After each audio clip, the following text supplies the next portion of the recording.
Welcome back, War Room fans. I know the excitement. It's just amazing we're still on the Pacific map. Now I'm going to try a new video, how should I say, technique here, where I'm just going to be moving my camera around the Pacific map because it is very large. And as I said in my last video, Japan's really diffused. They're really all over the map. So we're going to have to come up with some plans on how to consolidate power to project our power, okay? This video is basically, I was thinking about it today in response to kind of my Calcutta Crush, Southeast Asia attack plan I had, okay? Now, one of the things is when I'm talking about this game, I use Axis and Allies Global 40 a lot as kind of like a reference point, okay? And the reason why I use it is because I realize the vast majority of the guys watching these videos are big-time Axis and Allies players because we're all fans of Larry Harris and his games, okay? So I use these terms so we kind of have a point of reference because we're all, I think the majority of the guys watching these are Global 40 fans. So the Calcutta Crush over here that I laid out, some guys would say, well, that's great, Payne State, but that's more of a tournament move. That's not if we're going to play it out like over a weekend, over a Saturday or Sunday, or like all day session, that's not the ideal move. That's more of I'm just trying to get a victory point. So when the game's called in 8 hours, we've recorded a victory point and we can win the game in a tournament environment. So here's my other idea, okay? I'm calling it the J4, the J4 slow burn. And the idea of the J4 attack in War Room is, the idea I've laid out is that Japan's best way to help out Germany is taking Australia and coming on over here to India, okay? Attack Britain, attack the Commonwealth. Get their stress levels up. Because if Germany's doing their job way over here with Italy, they're mashing into Egypt, they're taking out the Middle East. This is a lot of stress, okay? Right here in this region of the map. I pointed this out in some of my previous videos, and one of the things I strive for is, or at least my mission statement for these videos is, as I said in the first video, because I was brand new to the game, let's build a foundation. Let's get the basic concepts down. How do we win this game? How do we improve? And then we build up. And I'm hoping this helps everybody to get in that vein that we're building on the base concepts of the game and coming up with new strategies. Because I'm not the master of the game. And anybody who's been watching my video series so far, this is more of a discussion on what we're doing over here or anywhere on the map when it comes to these tactics. So we're all trying to learn it, evolving the game. I'm a big believer in there's always someone smarter than me. So that no matter what I come up with, some big brain on Brad guy is going to show up and say, come on, man, that's just such a noob move. Here's how you do it. And I go, yeah, you're right. That's the best way to do it. So here's how I'm going to approach it tonight. If we're going to do a turn 4, a J4 attack in War Room, well, what does that mean? What that means is on turn 4, we're going into India and we're going into Australia. We're going to do a simultaneous attack, okay? No more of this, well, let's put all our commands into this region and go into India and not do anything over here. Because as I pointed out in the Calcutta video, that's the one weakness. We're not moving anything over here. Everything is focused in on kill India. That's why I like to call it the slow burn. We're gonna build up, okay? Now, here's the thing about it when we approach it, is that on turn three is our launch point. That's when we're gonna make the big engagement to get ready to go, okay? So the focal points of a turn 3 is right here. On turn 3, we need our entire Navy and all our landing forces in P-18. So on turn 4, we're going into Sydney. We're going into Eastern Australia right here. So that's a hinge. That's what we have to do. We have to focus in on turn 3. Everything crashes into here. Turn 3. Ooh, got my new video technology going here. Everything to go into India that we're planning on putting in needs to be in Burma, okay? No more of this naval coming in invasion stuff like on the Calcutta Crush plan. We're coming on the land and we're gonna hit here in Burma in turn 3. So turn 4, we're going in here. Turn 4, we're going into here, okay? So we need to figure out how to amass as much power as we can. So on turn 3, when we hit Burma over here, and when we hit P-18, we're at max strength. So we have 3 types of units. We got our naval, we got our air, and our land. Burma is really far away. P-18, Burma's far away because, as I pointed out in the Calcutta Crush strategy, these guys are all within range of Burma. But we need to bring guys in from over here down here, okay? P-18 is actually within range of P-1. So Japan, the easiest place, remember at the end of that video I talked about there's 3 attack plans. We'll worry about attack plan 4, which is the United States. But if we're going after Australia, anything in P1 can get into P-18, second turn they're in. Anything that wants to go into Russia can come right up here and they're in. This is the farthest. The India thing is the big hang up. It's very far away. Japan, they're right there. So they can go north and south. And basically in 2 turns, they can be landing troops. In 1 turn, Navy can be coming down. You know, aircraft in P-13 can be down.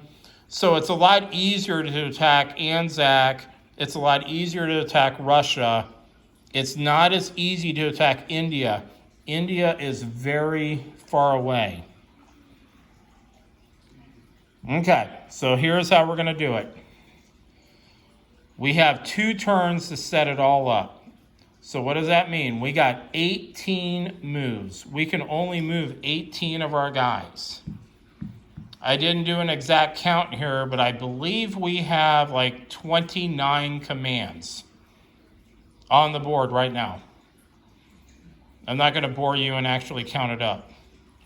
But we have more than 18 commands in 2 turns to move.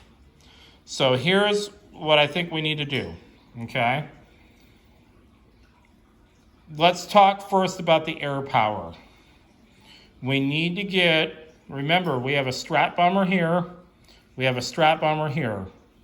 We have a strat bomber over here in the Philippines. We have a strat bomber over here in Truk Island, or the Carolines, okay? So we have 4 bombers. The bombers are going to be our first offensive into the United Kingdom. So the question is, do we want 2 strat bombers going into India on turn 2? Or do we want like in the Calcutta crush, we had 3 strats going into India, and then we just had the guy in Truk just chilling, doing nothing. That's not going to work for our plan for this J4. I think in the big picture, we need 3. I take that back. Well, this is all dependent on how you feel about it. I mean, my personal gut says we need 3 strat bombers going at India and 1 coming down to Australia. This is important because we need to blow up whatever reinforcements are appearing here and any reinforcements that are appearing over here. Now, one of the things about when I say blowing up the reinforcements, we're going after, obviously, whatever they're building. But I'm perfectly willing to hit these factories, okay? The goal of taking these 2 territories isn't, the whole goal is not to take the factories so I can build. The whole goal is to take them because that's their points of strength. And if in the process of doing that, I happen to, oops, I blew up all your factories in 1 turn, I'm sorry. You know, you just deal with it. You deal with it down the line and you just move on. But you got to take them. You got to take these factory areas because that's the only way the UK can send strength at you, okay? Now, the India situation when it comes to the strat bombers is really easy because you can get strat bombers here into French Indo, you can get them over here into Thailand, and you can still hit them regardless of what happens in Burma, okay? You can still get your bombers over here. Australia is a different beast, okay? That's where this Solomon Island battle is very important on the first turn for Japan. Because Japan is a Japanese-held territory. Okay, let me move back here a little bit. The Solomons, let me restate that. The Solomons is the key to this J4 attack on Australia. You have to hold the Solomons, okay? Even if that means, and we're going to go through what the movements are going to be, even if that means we mutually destroy all the land units, even if all the land units are dead, it's still Japan's territory. We can get strat bombers on here. If you get strat bombers on here, that means on turn 2, you can start hitting Eastern Australia. Got it? You got to at least keep this embattled, win out, just kill the Americans, or just mutual land destruction. It doesn't matter. You cannot let the Americans take the Solomons on turn 1. That is imperative to this strategy. If they take Burma on the first turn, because they do the Burma crush, that's not a setback. I'm not too concerned about that, as we'll see as we come up, okay? So here's what we're going to do.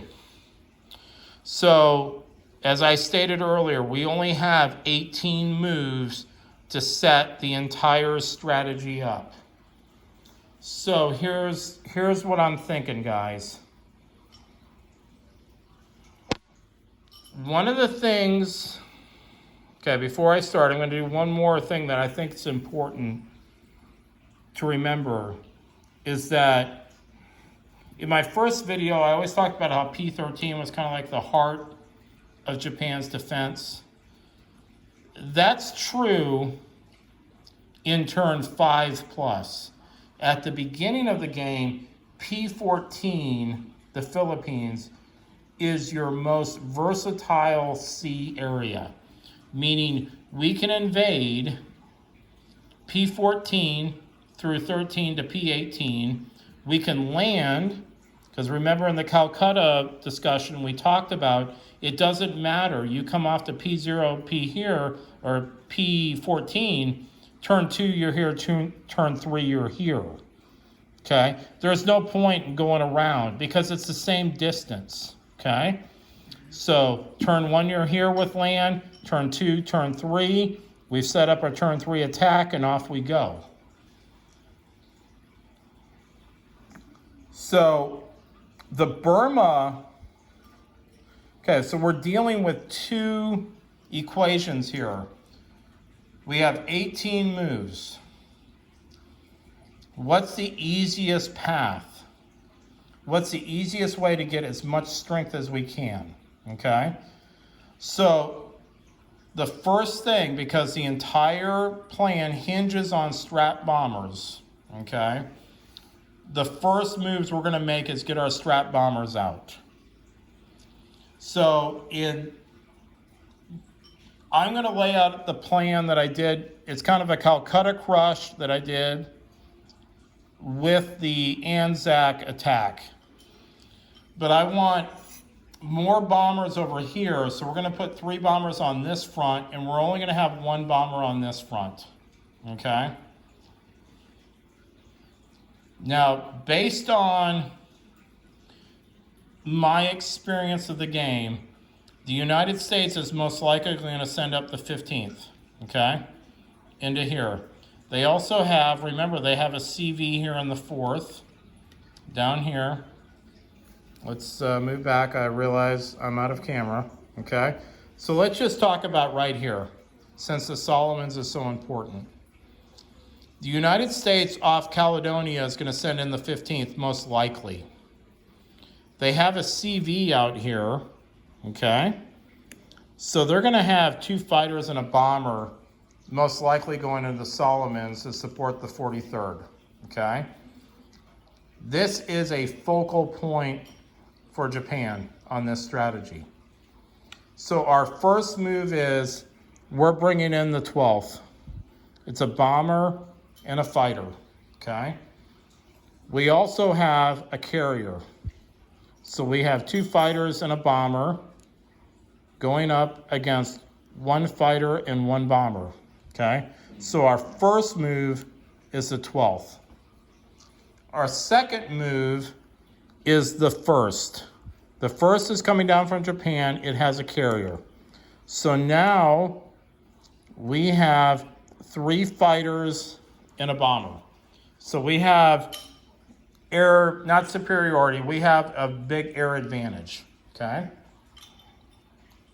The idea here, though, is anybody who watched my air power video that I did, where over on the European map, I advocated that air power is designed to kill air power. On the Pacific map, it's a little bit different because of the way Japan has its power diffused. They have small stacks. They don't have a lot of actual ground factors or ground attacks going in. Japan, just like in Global 40, does have a lot of air power. And with this a plan I'm going to lay out, I think it's important that you might have to sacrifice some of this air power, put it in the ground attack stance, and the Allies, depending on how they do it on the battle board, they might go air to air and just start taking shots at your planes as they're coming in. And that's a whole, you just got to rely on the dice god to help you out as you come kamikazing in, to get those ground factors. And just take the losses if you need them, because it's so important early in the game that we kill these guys. We have to kill these guys. Okay? So if we have, because we're at parity here, both sides have the same units. But if we have 2 carriers, we got a bomber and we got a fighter. I mean, that's all you can bring in. That's it. That's the totality of it. The Americans can only bring in 1 fighter and 1 bomber and then the 1 carrier plane. That's the totality. So we know it's a static, it's a static battle. There's nothing we can do with gamemanship or just looking at the map, figuring it out. That's it. That's how the battle is going to play out. So what you need to do is hope they don't roll reds and kill your bomber and take out the 43rd. Put everything in ground strike, take them out. Because if you take out the 43rd, no matter how this battle plays out, you still own the Solomons. Okay? So, we've done our moves. So we did 1 move down here. We moved the 12th in off of Truck Island. Okay? So there's 2 moves right there. That's the best we can do on the opening move. That's it. Okay? Now, as I said, we need to get the strat bombers in. Do we want to go 2 here or 2 over here? Okay? Let's lay out the plan where you're going to hedge. You're going to hedge your bet a little bit. So you're going to go 2 over here and 2 over here. So what you want to do is on your 3rd move, the 14th goes into Indochina. They go into French Indo. Okay? Your 4th move, the 13th, comes down into Hong Kong, just like the Calcutta Crush. Your 5th move, the 11th off of Japan, comes into P13.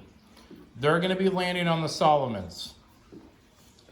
That way you can get, hopefully your bomber survived, but you can at least, if you got unlucky and the 12th loses its bomber, at least you got 1 more bomber coming in. Because we got to get a bomber down there. So that was your 5th move, okay? Now, when we talk about this P14, this is a really nice, juicy spot. And here, let me show you what I mean. So we did 5th. So here's your 6th move. The 44th comes out into P14, okay? We got to start consolidating land power. So let's look at our biggest stacks. One of our biggest stacks is the Philippines. So that's the 7th. That's the 7th move. So they're out there in P14. I'm also looking at it as we have to get the units that are the farthest away from the combat to our target zones, okay? So we only have 2 moves left. This is up to you. I'm not really sure what the best course of action is. Maybe for the 8th move, we attack in here and we attack into here, okay? We start moving towards Burma through China.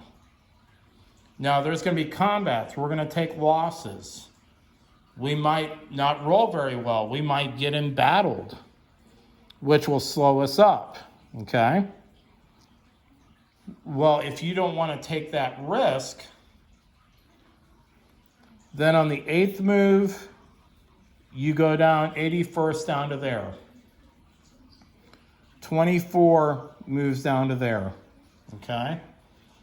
One of the things also about the Calcutta Crush plan is we don't have a tank. They have a tank. So they're going to have force advantage over us down here. So by moving the 81st down, we will be able to roll blacks and whites on them too in the land combat. So that's your opening 9 moves. Obviously, that's an issue.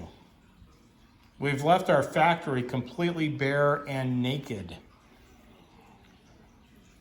I'm not too worried about it. We have to go back to what I was saying in the last video and I've said in previous videos. If we're going to do the plan, we stick with the plan, thick and thin. We're just going. If they take that, you're going to take too stress. You're going to lose your factory. You're going to lose a couple resources. They can start building artillery.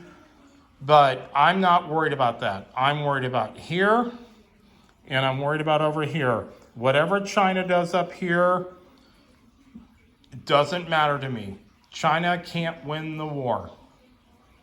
It is impossible for China to win the war. So don't even worry about those guys. Okay? The only thing I'm concerned about, though, as I said, there's a choice. If you decide to come through here, because remember, if you come off here into here, that's one turn. That's one turn. Let's say you win them, whatever you have left, they go into here on turn 2. If you win that, whatever's left, then they can hit Burma. Okay? It's a risky plan, but you can take the three southern territories off of China. It just depends on how you want to play it. Are you a Vegas Soul taker type guy, or you want to play conservative close to the vest? Turn 1, though, you definitely want to bid 1. Because that way, if you bid 1, regardless of what UK or United States bids, you get the move always before China. You always have the initiative on them. And that is important because China's always reacting to you. They're always, trying to figure out, you always get to go before them. And for what we're trying to do here, that is really important. You never want to go behind China. Okay? So that's the end of turn 1. Okay? Now, for this strategy, the builds are actually important too. Because Japan, the Western allies have 2 ships here. It doesn't even matter what type of ships they are. They have 4 ships here. The third, okay, if we pan over here, the third is coming across on turn 1. They'll come over to P20. The second will come over to P10, okay? That's where they're going to be after the first turn if they're coming over here, okay? Remember, we're setting up a cataclysmic naval engagement in P18. Now, what that means is once we get our naval units, or I should take that back, our land commands that are going to be invading here, you have to have more naval units than the Allies do. So, over here on the second, down here, the second, excuse me guys, the second has 3 units. The third has 3 units. The fourth has 4 units. So that's 10 US ships, and UK has 2. So that's 12, okay? Japan has 4. They have 4, and they have 3. So you only have 11 naval units in the vicinity of P18. So on your first turn up here in Japan, it might not be, I know your initial inclination is, okay, well, I bid 1 so I could do this. And you only have 6 oil left, well, maybe I'll build 2 battleships. Or I'll build a CV and a plane, okay? On your opening turn for Japan, I really think you should build 6 subs. You need to overwhelm the naval numbers that the Allies have. Because that on turn 3, because remember, you're going to build on turn 1, they pop on turn 2. So on turn 2, you're going to have 6 subs in P1. On turn 3, because remember turn 3 is the big jump off, you got your 6 subs plus the 4th, the 3rd, and the 1st all going in here. So you're going to have an advantage in total numbers. The other thing it is about, remember about subs, guys, is that they do have those special combat rules where you can't kill them on whites. You know, after the first combat batch of, let's say, 10 dice, if there's a guy in the damage column, which is the escape, he's going to get to stay here. You need to keep as much naval power as you can in P18. I mean, there's going to be a big dice off here when it comes to the actual combat. But if you can keep hedging, okay? So in the end of turn 1, you build. So on turn 2, they're here. On turn 3, on turn 2, you build more naval units. They pop in turn 3. So if it doesn't go exactly as planned, you still have more naval units coming down, okay? Don't overlook the power of the subs, because in order to do all these invasions, naval power is supreme. It's not air power. Air power is very weak at stopping invasions because you have to guess right. And even if you guess right that, oh, well, they're coming into P18 and not P17, okay? Well, you can still invade, okay? We're going into P18 because we want to engage the Allied fleet. We want to force the engagement. You could come into P17, okay, on your, on turn 3 when we're going to move all these guys in. You could come into P17 and come in from this side. You can actually ignore the entire navy of the Allies because they're going to be so focused on P18, they're not even going to see on P17. You can come in and invade. Okay, second turn. We got 9 more moves. We're going to say we blew this off. Let's just say it's mutual destruction. These guys are all gone. The 11th is going to land here. Okay. Let's just even say they do the Burma Crush. They come in here. They do their thing. I don't know how many units they lose. But, let's just say, let's just say the Chinese lose two infantry. Britain loses an infantry and an artillery, okay? Let's just say that's how it all breaks down. So we got 2 infantry and 2 artillery still left in there after that combat, and they take Burma, okay? So, turn 2. What are we going to do on our 9 moves? Well,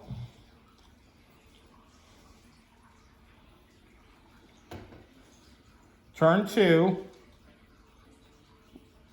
So we're going to do, right here is 2 moves. We're bringing in the 46th and the 81st in, okay? We're bringing in the 95th. So that's 3 moves. 4th move, the 14th is going into India to try to knock out whatever they have in production, okay? So that's 4 moves. 5th move.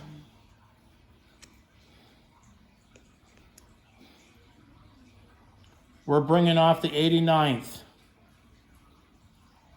6th move. We're bringing off the 52nd. 7th move. We're bringing off the 39th. 8th move. We're bringing off the 87th. They're forming up in P13. You're going to want to reorganize them into one big stack, so you'll have 4 infantry and 3 artillery. Our 8th move, we're bringing down the 24th. Our 9th move, now remember, the 13th would have been down here like in Thailand, okay? Our 8th move is we bring them in also. Because remember, the 13th came out of Manchuria, so they would have rebased at Thailand. They go into on a strat bombing mission trying to kill off the reinforcements. Okay? Our 9th move.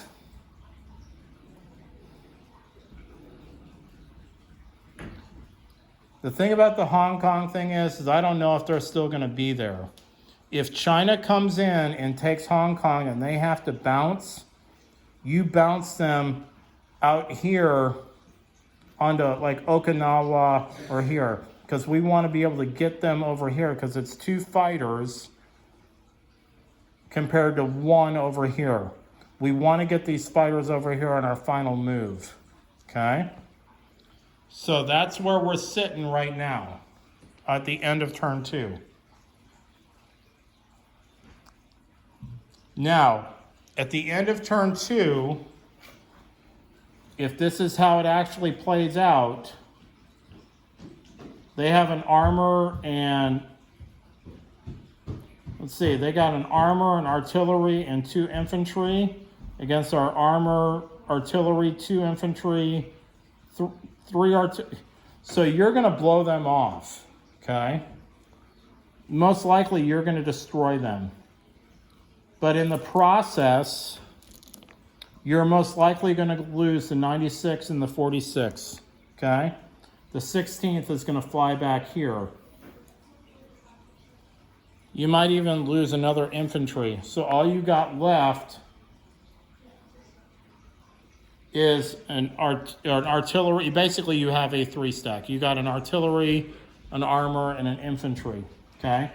But if it works out, your 2 strat bombers have severely reduced whatever they're producing in here. Hopefully, you reduce it to nothing, okay? These guys just fly back into here, into Burma, okay? So that was our opening 18 moves, okay? So now, here we go. We're going to go in with all of this on so that was turn 2. So now we go to turn 3, okay? Now we have to form up our final like assault. Move 1. Move 2.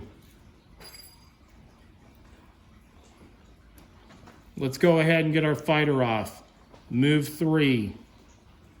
He's going to come down here, okay?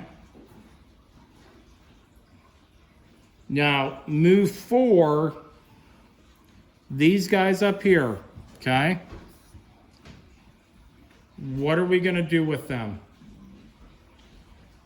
Because on turn 2, we didn't move them. It's almost like they're forced, because remember, it's turn 3 here to land, turn 4, turn 5.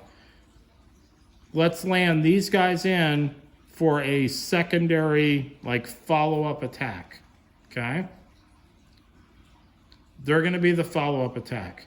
You could even reorganize the 77th and the 44th because you now have 9 guys. You could do 5 in one and 4 in the other.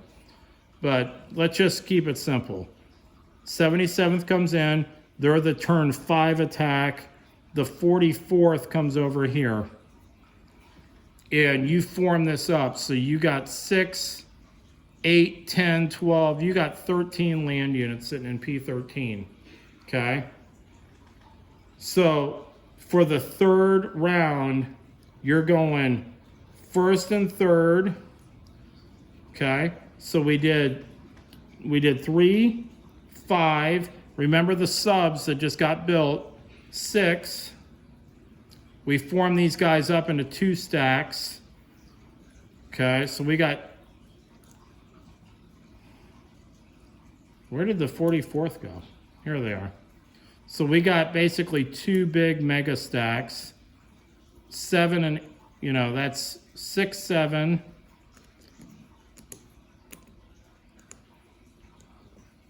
They're all coming in. And then you form this up into a huge 8 stack. and they all come in. So now we're set up.